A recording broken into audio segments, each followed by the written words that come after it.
Good afternoon dear students. आज हम लोग पढ़ने वाले हैं पाई सेक्शन फिल्टर।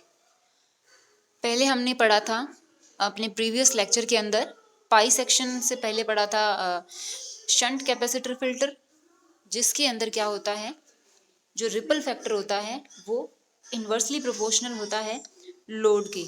यानी कि लोड जब हाई होगा तो रिपल फैक्टर क्या होता है, कम होगा। उसके बाद हमने पढ़ा था सीरीज इंडक्टर फिल्टर, जिसके अंदर क्या होता है, हम लोग एक इंडक्टर को लोड के सीरीज में जोड़ देते हैं और उसके अंदर रिपल फैक्टर जो होता है वो लोड रेजिस्टेंस के प्रोपोर्शनल होता है, जिसकी वजह से आरएल का मान कम होने पर रिपल फैक्टर जो है वो कम होगा। ओके, तो इन दोनों में हमें, जैसे कैपेसिटर वाला है उसके अंदर लोड को हाई रखना पड़ता है और इंडक्टर वाले में लोड को लो रखना पड़ता है। उसके बाद हमने पढ़ा L section filter. L section filter जो होता है उसके अंदर एक inductor with a capacitor load के साथ जुड़े रहते हैं। इंडक्टर सीरीज में, कैपेसिटर जो है वो पैरेलल जुड़ा रहता है। इसके जो रिपल फैक्टर होता है वो आर पे डिपेंड करता नहीं है, इसीलिए आर मतलब लोड रेजिस्टेंस आर एल, उस पर डिपेंड नहीं करता, इसीलिए आप उसको वेरिएबल लोड की जगह काम में ले सकते हैं। लेकिन क्या होता है, उसकी जो आउटपुट होती है वो आउटपुट कुछ इस तरीके से होती है, जो पीक वोल्टेज होती है इनपुट की ई एम, उससे काफ़ी कम जाकर के कांस्टेंट वोल्टेज हमें मिलने लगती है। यानी कि जो हम लोग इनपुट देते हैं उसके कंपैरिजन में आउटपुट पर वोल्टेज काफ़ी कम मिलती है, कांस्टेंट मिलने लग जाती है क्रिटिकल करंट के बाद, लेकिन कम मिलती है हमें। इसीलिए हम लोग क्या है, एक ऐसा फिल्टर बनाना चाहते हैं जिससे हाई वोल्टेज जो है वो हमें डीसी हाई डीसी वोल्टेज मिल सके, या ऐसे कहें कि जो इनपुट दिए कम से कम उतनी तो मिले। ओके, तो आज हम लोग डिस्कस करने वाले हैं about pi section filter. Pi section filter नाम से ही शो हो रहा है कि इसके अंदर इसकी स्ट्रक्चर पाई के समान होगी। पाई ऐसे होता है, तो इधर आपने जोड़ा एक कैपेसिटर, इधर एक इंडक्टर, ठीक है, और उसके बाद इधर एक कैपेसिटर दोबारा, ये C1, ये L और ये C2। तो इसकी संरचना किसके समान है, पाई के समान है, इसीलिए इसे कहते हैं पाई सेक्शन फिल्टर। और इसे हम लोग इसके अलावा कहेंगे कैपेसिटर इनपुट LC फिल्टर। क्यों कहेंगे, क्योंकि यहाँ पर जो C1 होगा, हम लोग क्या करेंगे, इसके कॉरेस्पॉन्डिंग जो आउटपुट वोल्टेज है या एसी वोल्टेज है, जो भी उर्मिका घटक होते हैं, या यूं कहें कि जो आउटपुट के अंदर रेक्टिफायर से जो आउटपुट मिलती है उसके जो एसी कंपोनेंट होते हैं उनको हम लोग कैपेसिटर पर प्राप्त करेंगे, फिर उनको हम लोग एलसी फिल्टर में गुजारेंगे। एलसी फिल्टर ये वाला, ओके, इसमें से गुजारेंगे। तो इसमें कैपेसिटर C1 जो है एक इनपुट देने वाले सोर्स के समान काम कर रहा है, इसीलिए हम लोग इसे संधारित्र निवेशी एलसी फिल्टर भी कहते हैं। पाई के समान संरचना इसलिए पाई सेक्शन फिल्टर भी कहते हैं। तो लेट्स स्टार्ट इट्स वर्किंग। हम लोग इसकी कार्य प्रणाली को समझने की कोशिश करते हैं। यह जो फिल्टर है वो दो सेक्शन में डिवाइड है, या यूं कहें कि इसके सर्किट को दो भागों से मिलकर बना हुआ मान सकते हैं। पहला तो शंट कैपेसिटर फिल्टर। आप अगर इसको देखें यहाँ पर, तो ये एक शंट कैपेसिटर फिल्टर के समान काम करता है। यानी कि अगर इसके पैरेलल में ये लोड माने तो क्या है, एक शंट कैपेसिटर फिल्टर है। दूसरा, इसके अंदर एक प्रेरक कुंडली और एक संधारित्र C2 जुड़ा हुआ रहता है, इसीलिए इसको हम लोग एक एलसी फिल्टर भी इसके अंदर जुड़ा हुआ मानते हैं। ये एक एलसी फिल्टर भी इसके अंदर जुड़ा हुआ है, एल सेक्शन फिल्टर। ओके, अब इसकी वर्किंग प्रोसेस क्या होती है कि जब हमें रेक्टिफायर से जो आउटपुट मिलती है, रेक्टिफायर की आउटपुट होती है कुछ इस तरीके की। ओके, ये उसकी होती है पीक वोल्टेज। तो जब ये जो एसी कंपोनेंट्स हैं, वोल्टेज बढ़ते हुए यहाँ पे पीक पे पहुँचता है EM, तो फिल्टर का जो पॉइंट P है, फिल्टर के पॉइंट P पे वोल्टेज जो है वो EM तक पहुँच जाती है, जिससे हमारा कैपेसिटर जो है वो EM वोल्टता तक चार्ज हो जाता है। ठीक है, लेकिन उसके बाद जब वोल्टेज गिरने लगती है, यानी कि ये वाला हिस्सा जो है, जब वोल्टेज गिरने लगती है तो ये कैपेसिटर जो चार्ज है वो इंडक्टर और लोड रेजिस्टेंस के थ्रू डिस्चार्ज होने लगेगा। ठीक है, इंडक्टर और रेजिस्टेंस के थ्रू ये डिस्चार्ज होगा। डिस्चार्ज होने से इसका जो चार्ज है वो एल और आर एल में से निकलने लगेगा, जिससे लोड पे हमें वोल्टेज जो है वो गिरेगी नहीं उस पे, और एक नियत मान की वोल्टता जो है वो मिलती चली जाएगी। क्योंकि यहाँ पे इनपुट वो जो एसी था उसका ये वाला हिस्सा था जो था वो लोड पे जा रहा था, लेकिन कैपेसिटर का जो चार्ज कंटेन था, एक्यूमुलेटेड चार्ज जो था, उसने क्या किया, इसको नीचे तक गिरने नहीं दिया और यहाँ तक उसका चार्ज जो है वो डिस्चार्ज हो गया। फिर उसके बाद वापस से जब सेकंड जैसे ये इधर ऐसे सेकंड जो है दोबारा डायोड का चालन होता है, दूसरे डायोड का चालन होता है, तो कैपेसिटर फिर से चार्ज होने लगता है। ठीक है, फिर वो ईएम वैल्यू तक चार्ज हो जाएगा, फिर एल और आर एल से डिस्चार्ज होगा। ओके, तो डिस्चार्ज होगा ना, तो उसकी वोल्टता जो है, जैसे उसकी खुद की वोल्टेज वीसी रहती है, तो वो वहां तक डिस्चार्ज हो सकता है मैक्सिमम, उसके बाद वो जीरो तक नहीं जाएगा। तो इसी वजह से क्या होता है, लोड पे हमें फ्लक्चुएशन जो है वो कम मिलते चले जाते हैं। ओके, ये C2, जैसे हमने सर्किट में C2 जोड़ रखा है, तो C2 क्या करेगा कि जो हमारा चार्ज जो एसी कंपोनेंट्स इस C2 से C1 से आएंगे, उनके लिए इंडक्टर जो है वो एक हाई इम्पिडेंस या हाई रिएक्टेंस जो है वो शो करता है, जिसकी वजह से सारे एसी कंपोनेंट्स जो हैं वो एल पे ड्रॉप हो जाएंगे, वोल्टेज ड्रॉप हो जाएगा उनका। फिर उसके बाद फिर भी अगर कोई एसी कंपोनेंट्स बच जाते हैं, तो उनको ये कैपेसिटर C2 जो होता है वो एक बाईपास देता है, क्योंकि वो क्या है, एसी कंपोनेंट्स के लिए बहुत ही लो लेवल का रिएक्टेंस शो करता है, तो उनको इधर कम रिएक्टेंस लगेगा, तो एसी कंपोनेंट्स जो है वो इस रास्ते से इधर चले जाएंगे, और नीचे इनको ग्राउंड अगर कर दें तो इनकी अर्थिंग हो जाती है, तो हमें लोड पे सिर्फ डीसी कंपोनेंट्स जो है वो मिलेंगे। ओके, तो ये इसकी वर्किंग प्रोसेस होती है।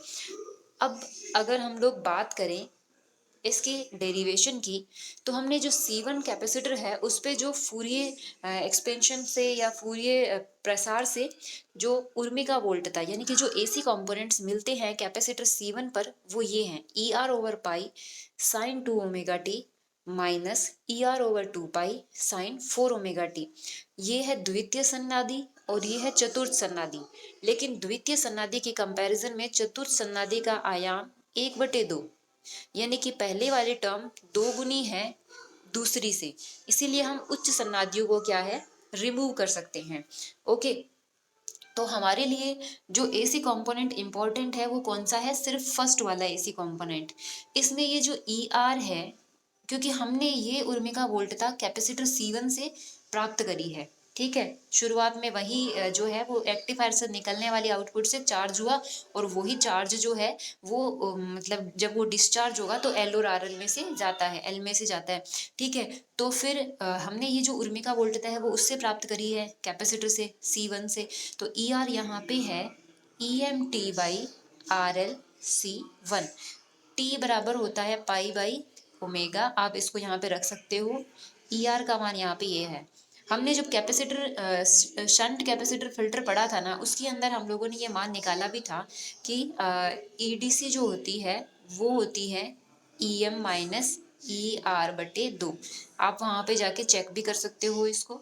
ठीक है, तो ये उर्मिका वोल्टता आ गई। अब हम लोग जानते हैं कि ये जो उर्मिका वोल्टता है ये एल में से जाएगी और C2 में से जाएगी, तो इसके सामने कौन से दो रिएक्टेंस रहेंगे, एक इंडक्टर का ओमेगा एल और एक कैपेसिटर C2 का ओमेगा C2। चूंकि ये द्वितीय सन्नादी है तो 2 ओमेगा एल और 1/2 ओमेगा C2।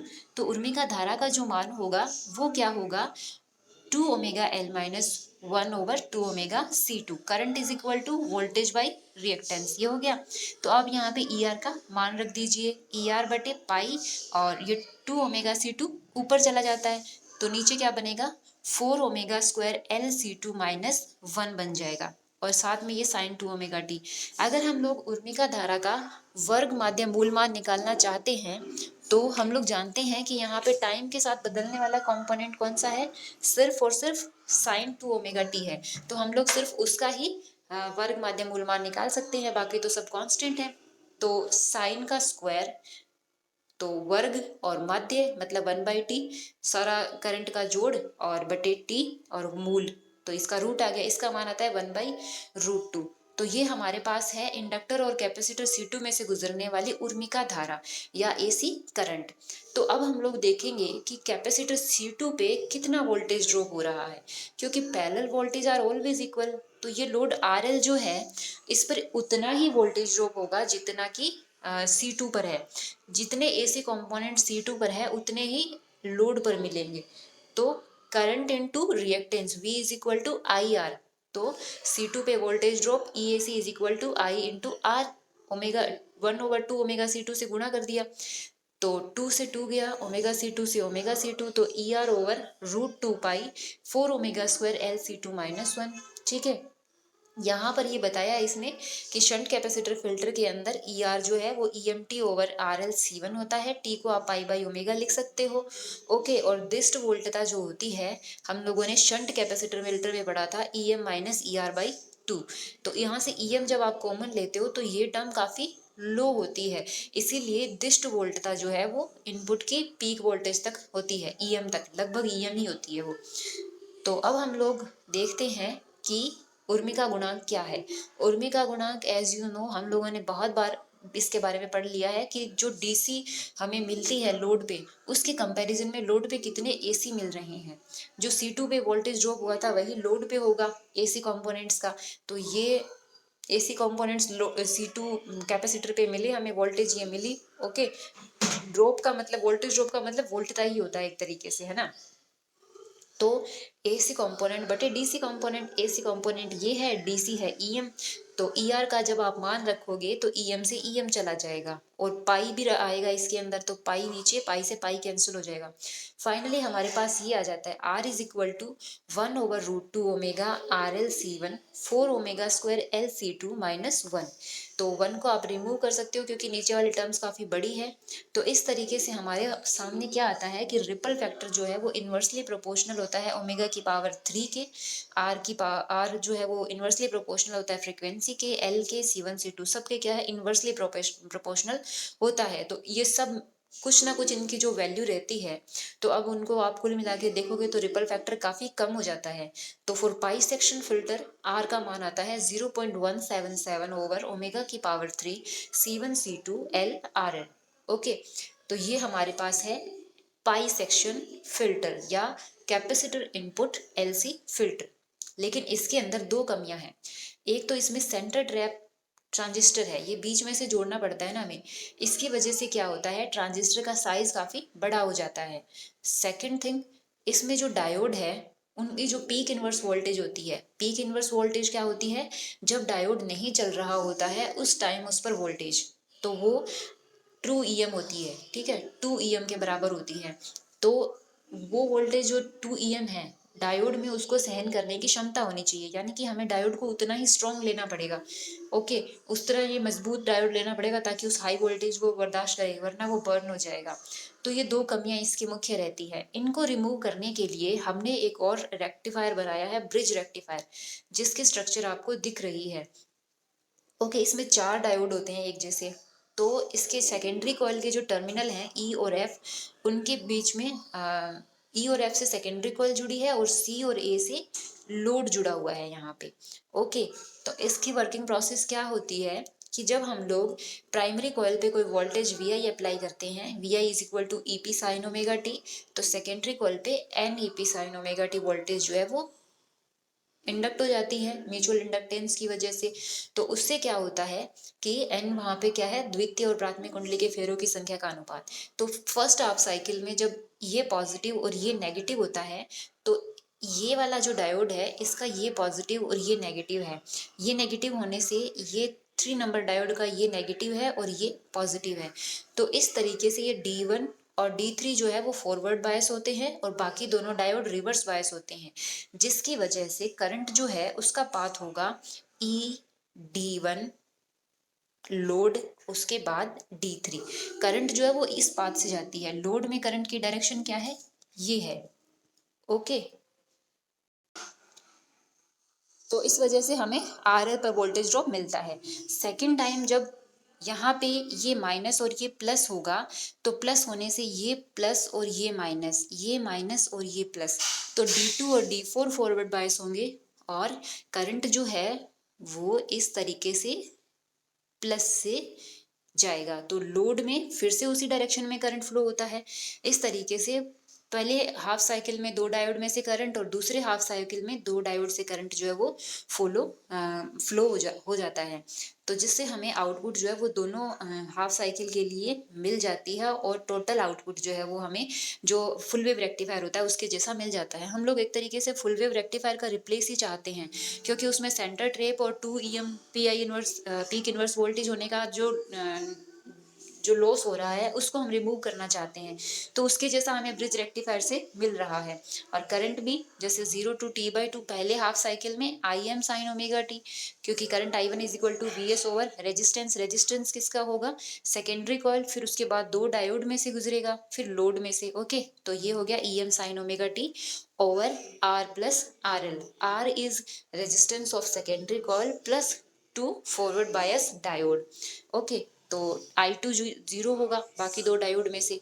फिर अगले आधे चक्कर के अंदर क्या होगा, I1 तो जीरो हो जाएगा, लेकिन I2 जो है वो बिल्कुल सेम और माइनस साइन के साथ करंट आएगी, क्योंकि इसमें क्या है, नेगेटिव हाफ साइकिल होता है इनपुट वोल्टेज का। ठीक है, अब इनमें क्या कमियां हैं, अब देखो दो दो डायोड लगे हुए हैं, दोनों में से करंट चार लगे हुए हैं, लेकिन एक टाइम में दो डायोड ऑन रहते हैं, तो दोनों डायोड में से जब करंट जाता है तो फिर क्या होगा, दोनों डायोड पे वोल्टेज ड्रॉप होगा। ठीक है, तो वोल्टेज ड्रॉप होगा तो हमें क्या है, वोल्टेज की यहाँ पे लॉस होगा। ओके, हर बार वोल्टेज का लॉस होगा, तो हमें जो इनपुट जो दी है उसके कंपैरिजन में हमें आउटपुट पे वोल्टेज कम मिलने लगेगी। वोल्टेज मिलेगी पूरे हाफ साइकिल के लिए, लेकिन क्या है, वो जैसे EM पहुंचती है ना, तो वो EM नहीं पहुंचेगी, वो कम हो जाएगी पहले के कंपैरिजन में। ठीक है, तो ये हमें इस डायोड के अंदर लॉस होता है, रेक्टिफायर के अंदर लॉस होता है, ब्रिज रेक्टिफायर के अंदर। दूसरी बात, इसकी जो दक्षता होती है वो भी कम होती है और वोल्टेज रेगुलेशन जो है वो भी अच्छा नहीं होता है। लेकिन इसके लाभ, एक तो इसमें सेंटर टेप ट्रांजिस्टर नहीं है, सॉरी ट्रांसफॉर्मर नहीं है, जिससे ये पूर्ण तरंग दिष्टकारी की अपेक्षा क्या है, अच्छा है। ओके, इसकी पीक इनवर्स वोल्टेज भी क्या है, सिर्फ EM होती है, इसीलिए हमें क्या है, डायोड जो है वो कम क्षमता के भी ले ले तो भी चला जाएगा, ये ऐसा नहीं है कि डायोड बर्न हो जाएंगे। और इनका यूज कहाँ किया जाता है, इनका यूज जो है वो दिष्टकारी प्रकार के वोल्टमीटर व अमीटर में किया जाता है। इसे हम लोग वोल्टमीटर या अमीटर के साथ जोड़ करके प्रत्यावर्ती वोल्टता या धारा का मापन कर सकते हैं। ओके, तो ये क्या है, फुल वेव रेक्टिफायर के जैसे हमें आउटपुट देता तो है, लेकिन क्या होता है कि इसके अंदर हमें वोल्टेज ड्रॉप ज़्यादा हो जाता है, जिसकी वजह से आउटपुट जो है वो कम मिलती है। तो इसका भी सामान्यतः जो है कम ही यूज़ करते हैं, और जैसे वोल्टमीटर या मीटर में AC करंट के मेजरमेंट के लिए ही किया जाता है। तो इसे अच्छे से स्टडी कर लेना। आज हम लोगों ने पाई सेक्शन फिल्टर और ब्रिज रेक्टिफायर पढ़ा। नेक्स्ट क्लास के अंदर हम लोग पढ़ने वाले हैं जेनर डायोड के द्वारा वोल्टेज रेगुलेशन। ओके, तो ये सेकंड यूनिट जो है हमारी लगभग कंप्लीट होने वाली है। जितना भी पढ़ेंगे अच्छा पढ़ेंगे, और कोशिश करेंगे कि हम लोग जो जो भी कॉन्सेप्ट डिस्कस कर रहे हैं वो आपको क्लियर हो। ओके, तो कॉन्सेप्ट के अपने अपने दिमाग में उसको बिल्कुल क्लियर करने के बारे में ज़्यादा कोशिश कीजिए, विदाउट इसके कि जल्दी जल्दी हम अपना सिलेबस कवर करें और ख़त्म करें। ओके, कोई भी दिक्कत रहे, कोई भी प्रॉब्लम रहे तो पूछिए, ऑलवेज हम लोग आपकी मदद करने की कोशिश करेंगे। Thank you.